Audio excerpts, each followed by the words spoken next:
Sir lactose intolerance क्यों होता है और उसका डिसीज के साथ जैसे डिफेंस के साथ कैसे रिलेशन करेंगे?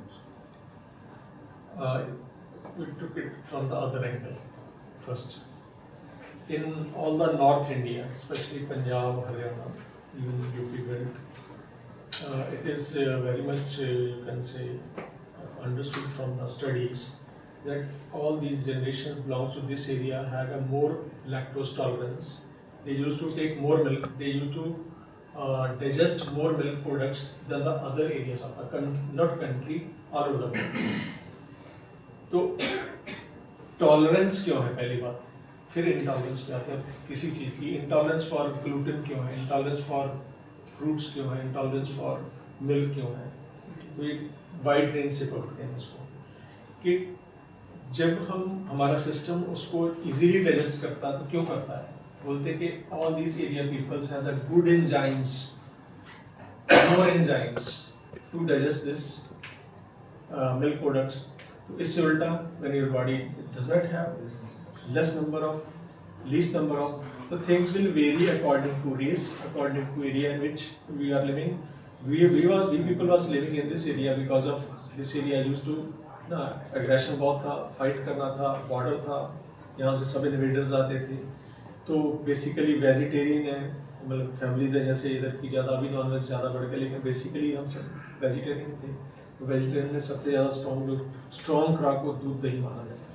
तो आज भी वैसा ही है. हमारे मतलब genetically we used to take more milk and milk products than the other areas of the country.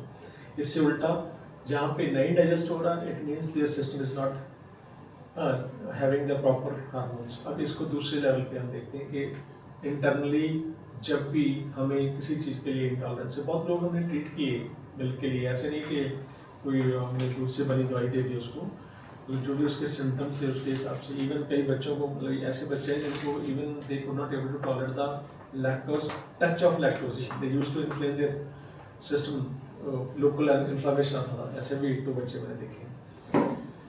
तो अगेन जॉनसन सिस्टम वैसा reaction.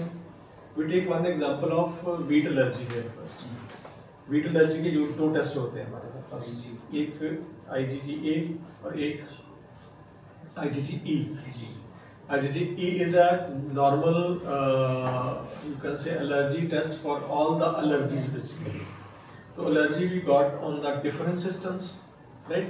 It can be on the skin. Wheat allergy can be on the skin. It can be in the gut. It can be in the respiratory system. ठीक है? So according to system and function, again we will calculate the things. If lactose is affecting our gut, so we took it in particularly related to swallowing, the morsel. If it is on this part, according to separation, and if it is in the respiratory part, related to fear. तो हमने सिर्फ simple, very simple function and organ के accordingly उस sensitivity को, normal sensitivity intolerance, genetic disorders को भी यहीं से पकड़ लेना कि इसका effect कहाँ पे है. सिंपली. तो हमारे लिए बात बहुत सिंपल है. Understand the function and understand the conflict related to good function. That's all. तो lactose intolerance in relation to swallowed morsel and skin is related to your separation, similarly as wheat allergy.